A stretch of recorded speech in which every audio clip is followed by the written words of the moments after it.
Hello everyone. Bonjour tout le monde. Over the past few days, we've seen COVID-19 spread around the world at an even faster pace. Canada is no exception. From the very beginning of the outbreak, our government took necessary measures to protect your health and safety. We've based our response on science and evidence, on input from our world-class health professionals and authorities.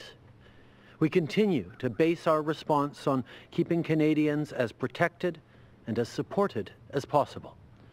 We assured you that as the situation evolved, our response would evolve too. As the virus continues its spread, we've decided to take increasingly aggressive steps to keep you and your family safe. D'abord, nous fermerons nos frontières aux gens qui ne sont pas citoyens aux résidents permanents du Canada. Cette mesure prévoit certaines exceptions désignées pour notamment les membres de l'équipage, les diplomates, ceux dont la famille immédiate est canadienne et pour l'instant, les citoyens américains. First, we will be denying entry to Canada to people who are not Canadian citizens or permanent residents. This measure will carve out some designated exceptions, including for air crews, diplomats, immediate family members of Canadian citizens, and, at this time, U.S. citizens. Deuxièmement, les compagnies aériennes recevront le mandat formel d'interdire à tous les voyageurs présentant des symptômes de la COVID-19 de monter dans un avion. Les compagnies aériennes effectueront une évaluation de base de la santé de chaque passager selon les recommandations de l'Agence de la santé publique du Canada. Ça veut dire que toute personne présentant des symptômes ne pourra pas entrer au Canada. Je sais que c'est une nouvelle qui va provoquer des inquiétudes pour beaucoup de Canadiens qui sont à l'étranger.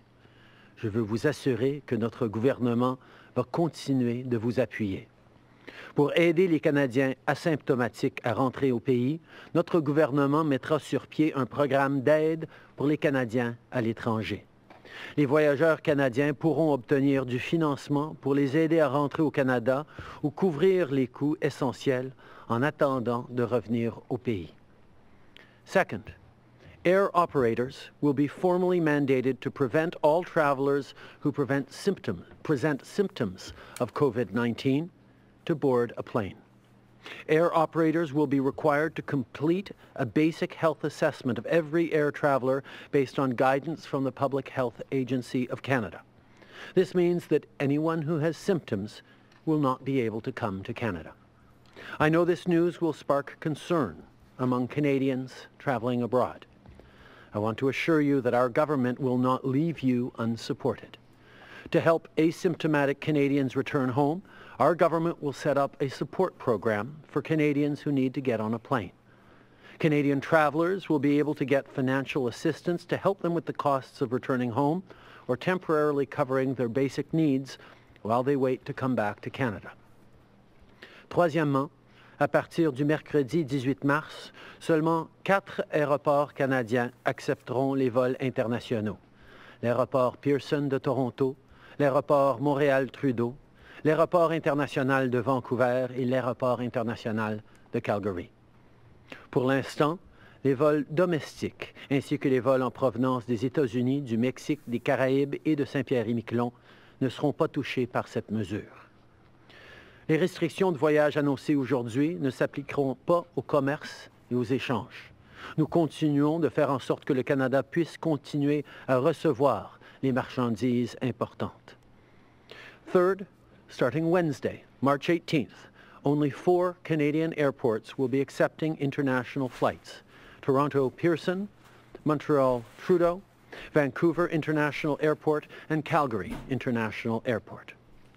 At this time, domestic flights, as well as flights coming from the U.S., Mexico, the Caribbean, and Saint-Pierre-et-Miquelon, will not be affected. The travel restrictions announced today will not apply to commerce or trade.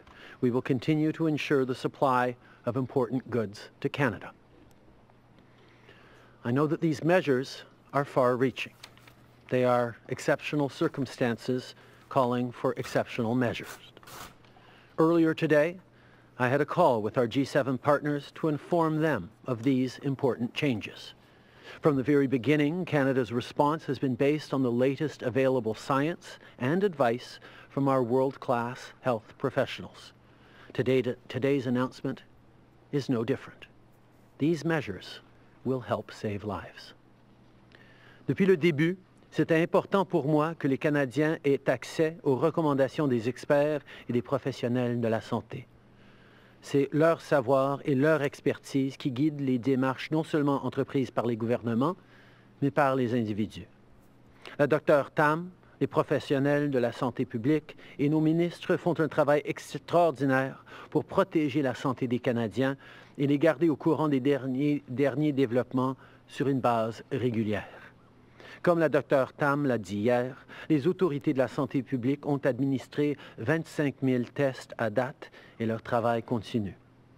Pour assurer que le plus grand nombre de Canadiens possible puissent avoir accès aux dernières informations, Santé Canada fera sa mise au point quotidienne au même endroit et à midi à partir de demain. Aujourd'hui, leur point de presse suivra immédiatement la mienne. Dr. Tam, public health officials, and our ministers have been doing a tremendous job of keeping people safe and providing regular updates. As Dr. Tam said yesterday, public health authorities have conducted 25,000 tests to date, and this work continues.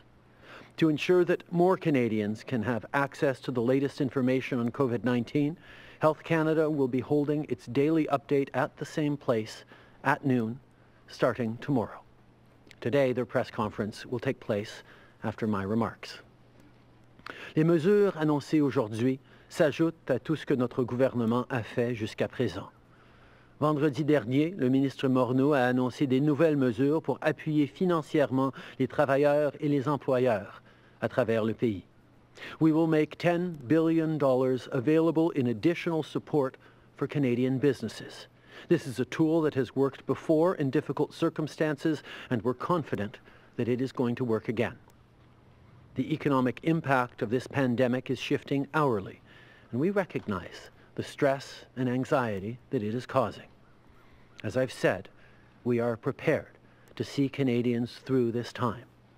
We will have additional measures to announce as early as tomorrow to support Canadians, particularly our most vulnerable. Right now, provinces and territories are facing different realities and risks, which means taking steps that make sense for people in each area. At the same time, we also need to keep building an aligned, Canada-wide approach. On Friday, I held a telephone meeting with the Premiers and Deputy Prime Minister Freeland, and information has been flowing continuously since. We've been in constant communication with the provinces and territories so that there are no barriers between our jurisdictions during this critical time.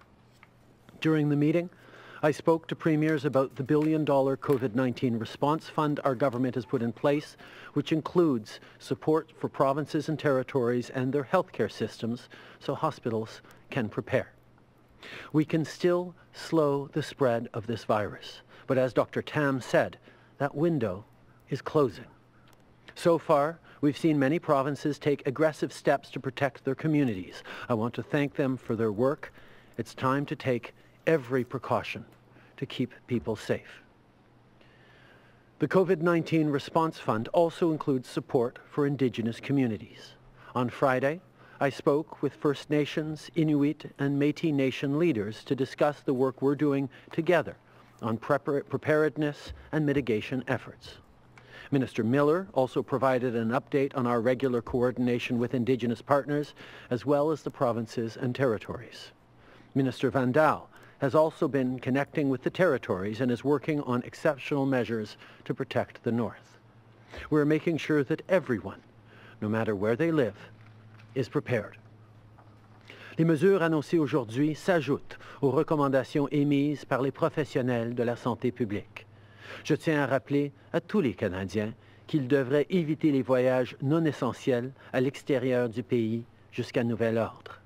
Nous recommandons également à tous ceux et celles qui sont présentement à l'étranger de rentrer au pays alors qu'il est toujours possible de le faire.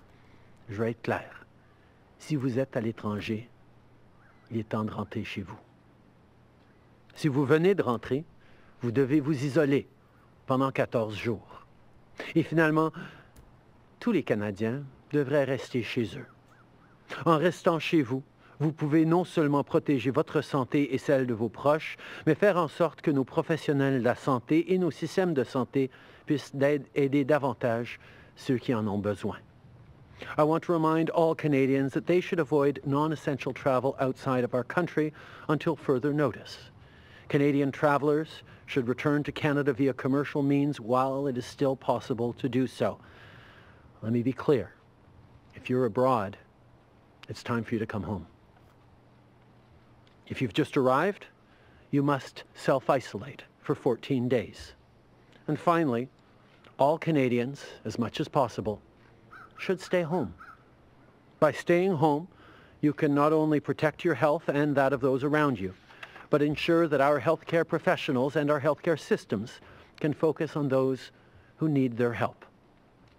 This is an adjustment for all of us. We know that staying home is an important step to protect the community and each other. We all have to do it. But I want to remind all Canadians that social distancing doesn't mean we have to stop talking to each other. Pick up the phone, write an email, FaceTime.